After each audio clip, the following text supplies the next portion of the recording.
Hello Summoners, welcome back to the channel, and in this video we will be talking about why everybody loves Captain America Infinity War. This is going to be the fourth video in this series. The first three were on Ghost, Doctor Doom and Archangel. These are obviously very beloved champions in the contest, and in this video we are basically going to showcase some gameplay, talk about the abilities, the uses, and why are they so beloved.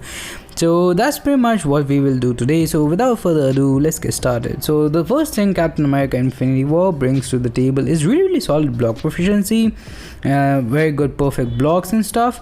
And even when you have, in order to get the max out of this champion, you do need him awakened, and you do need him at a max signature level. Even a high sig can be decent enough, but ideally you want him maxed out. And the unawakened version can still do some things. He can still have the block proficiency, the big SP2s, you can still counter unstoppables. So let's talk about the play style. When you're blocking, like right now you saw we got one kinetic charges out of the 3-ish hits we blocked from the special. So when you're blocking you have a 50% chance, but when you parry you have a 100% chance to get a kinetic charge. As you can see, they are on a timer.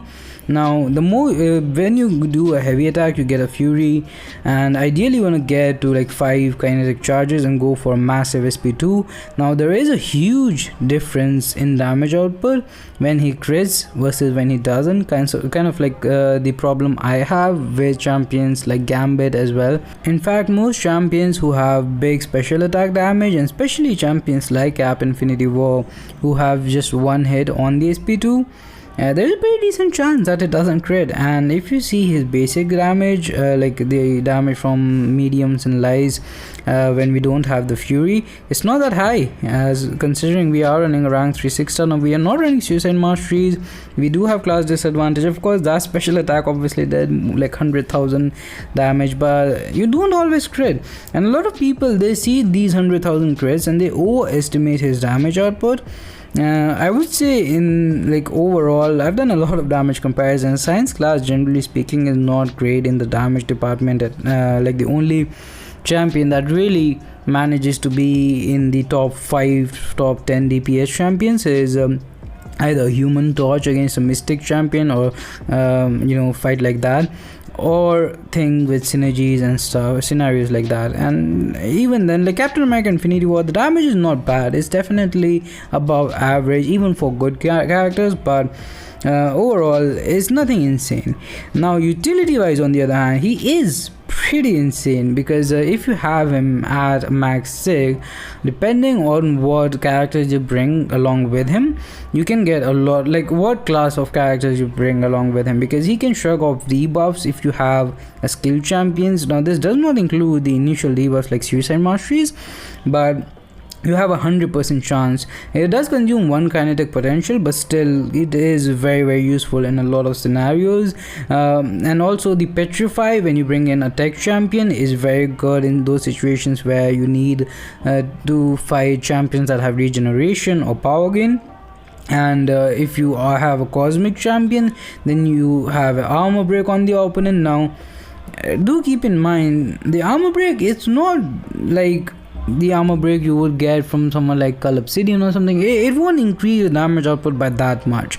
It's more like a utility armor break, that when you're fighting against someone like Emma Frost, Killmonger, you need an armor break to fight them. Maybe you're fighting something like this track and you need some debuffs, so that's why you want to have an armor break.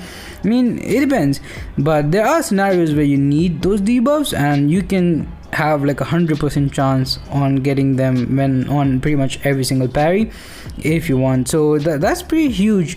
And this character overall is just very easy to understand, but at the same time very effective in a lot of scenarios, not particularly hard to play. You don't need a very high skill cap on him. So overall I think that is pretty much why everybody loves him.